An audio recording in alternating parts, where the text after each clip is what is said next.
Hello, my name is Jill Hansen. My research topic of choice was special education.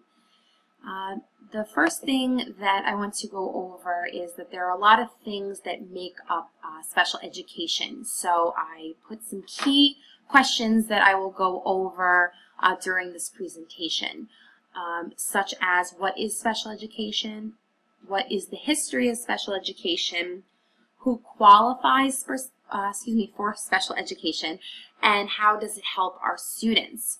Also at the end, I have attached some links and videos so that you can further this research as well. So first, what is special education? It is defined as programs for students who are mentally, physically, socially, and or emotionally delayed. This delay makes it difficult for students to keep up with traditional classes. What is the history of special education? It was not officially recognized until the Education for All Handicapped Children Act was activated in 1975.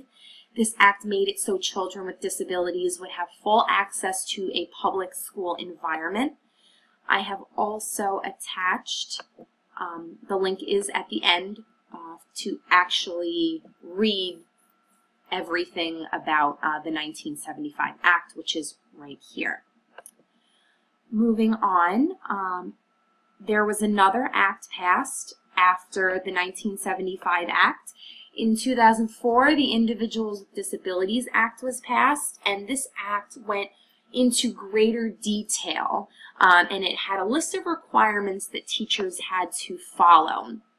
So I have that listed here as well under the IDEA legislation. These requirements are that students with disabilities ages 3 to 21 get free public education, identify, locate, and evaluate the children labeled with this said disability, and so on and so forth. So you can read up on the other requirements. So who qualifies for special education?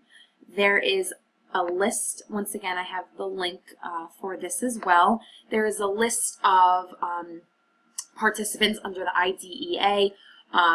These are the different disabilities that are categorized, such as autism spectrum disorder, multiple disabilities, traumatic brain injury, and speech language impairment. There are also many more, and those are the different candidates that qualify for special education.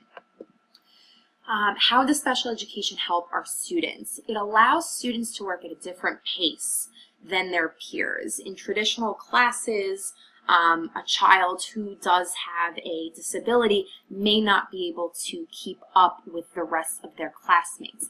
This puts them in a safer learning environment where they may not feel as pressured and they can move at their own pace.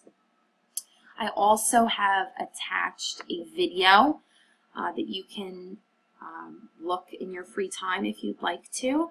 It's a day in the life of a special education teacher.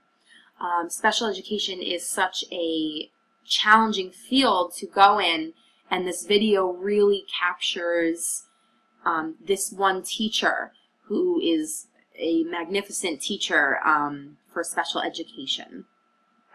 I've also attached other links such as this for special education. I thought that in this article here that I read in a book called A Sociology of Special Education, it really captures the change that special education has gone through from the starting date of 1886 to today, starting with the language and how we would perceive and talk about special education. As you can see, some of the words have changed drastically and are not acceptable in today's society, and we're really, making great strides and having a great focus on special education. So that is the end of my presentation. At the end here is all my references and a list of the articles that I've read and books, as well as the video right here that's really great and I recommend watching. Thank you.